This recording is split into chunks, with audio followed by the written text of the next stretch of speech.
Kapag gumalaw ang Taiwan, gumagalaw din ang buong Asya.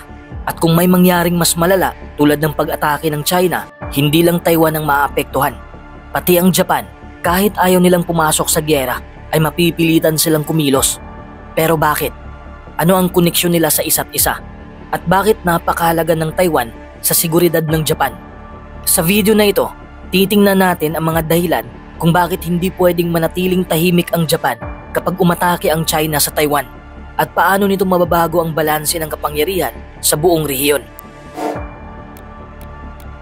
Kapag pinag-uusapan ng Taiwan at Japan, maraming nakakalimot sa isang simpleng katotohanan: ang distansya.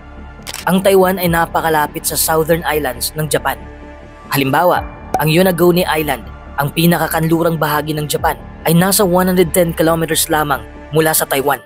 Dahil dito, anumang giyera sa Taiwan ay mararamdaman agad sa Japan. At kapag nakontrol ng China ang Taiwan, mas madali nitong maabot ang mga isla ng Japan. Kung strategic map ang titingnan, kitang-kita kung bakit nag-aalala ang Japan. Isang hakbang lang mula Taiwan, Japan na ang kasunod. Pero hindi lang distansya ang problema.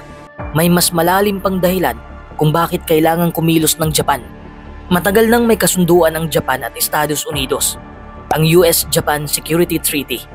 Sa ilalim nito, obligadong suportahan ng Japan ang Amerika kapag may banta sa seguridad ng rehiyon. At sa realidad ng Taiwan conflict, ang US ang pinakamalakas na kakampi ng Taiwan. Kung tutulong ang US sa Taiwan, siguradong gagamit sila ng mga base militar sa Japan tulad ng Okinawa, Kadena Air Base, Misawa Air Base. Kapag nangyari ito, otomatikong magiging target ng China ang Japan dahil doon manggagaling ang military support ng US. Ibig sabihin, kahit hindi gustong sumali ng Japan, madadamay sila. At kung ang seguridad ang unang dahilan at ang alliance ang pangalawa, may isa pang dahilan na hindi pwedeng isantabi: ang ekonomiya ng Japan. Napakalaking bahagi ng ekonomiya ng Japan ang nakasandal sa global trade routes at semiconductor supply galing Taiwan. Ang Taiwan ang gumagawa ng world's most advanced microchips, ang core ng halos lahat ng teknolohiya ng Japan: sasakyan, robotics, smartphones, appliances, defense systems. Kung bumagsak ang Taiwan, umapa sa kamay ng China ang Taiwan Semiconductor Manufacturing Company, bibigat ang kontrol ng China sa supply ng advanced chips. Dagdag pa, 70% ng shipping ng Japan ay dumadaan sa Taiwan Strait. Kung kontrolado ito ng China, pwedeng ma-blockade ang mga kargamento papasok at palabas ng Japan. Sa madaling salita, kapag bumagsak ang Taiwan, literal na hihinto ang malaking bahagi ng ekonomiya ng Japan. May seguridad na nakataya, may kasunduang kailangang sundin, at may ekonomiyang nakaasa. Pero may isa pang elementong madalas hindi napapansin: ang pananaw mismo ng mga tao sa Japan. Sa mga survey sa Japan, ang Taiwan ang isa sa mga bansang pinaka-pinagkakatiwalaan at pinaka-friendly para sa kanila.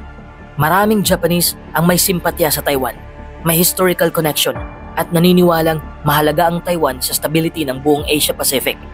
Kaya naman, politically speaking, hindi pwedeng hindi kumilos ang gobyerno ng Japan kung may nangyaring kaguluhan sa Taiwan. Maaari silang ma-pressure ng publiko, lalo na ng conservatives, na suportahan ang Taiwan. Kaya kung pagsasama-samahin natin ang lahat ng ito, malinaw na hindi pwedeng manahimik ang Japan kapag umatake ang China sa Taiwan dahil direktang banta ito sa teritoryo ng Japan. Obligado silang kumilos dahil sa kasunduan nila sa US. Nakasalalay ang semiconductor supply at shipping routes. Malaki ang suporta ng Japanese public para sa Taiwan. Sa huli, hindi ito usapin ng pagnanais makipagyera, kundi pagpapanatili ng pambansang seguridad, ekonomiya at regional na balanse ng kapangyarihan. Kung nakatulong sa iyo ang paliwanag na ito at gusto mong masundan pa mga ganitong uri ng analysis, huwag mong kalimutang i-like ang video at mag-follow at mag-subscribe sa channel. Malaking tulong yon para makagawa pa tayo ng mas maraming content na nagbibigay linaw sa mga nangyayari sa mundo. Salamat sa panonood at magkita tayo sa susunod na video.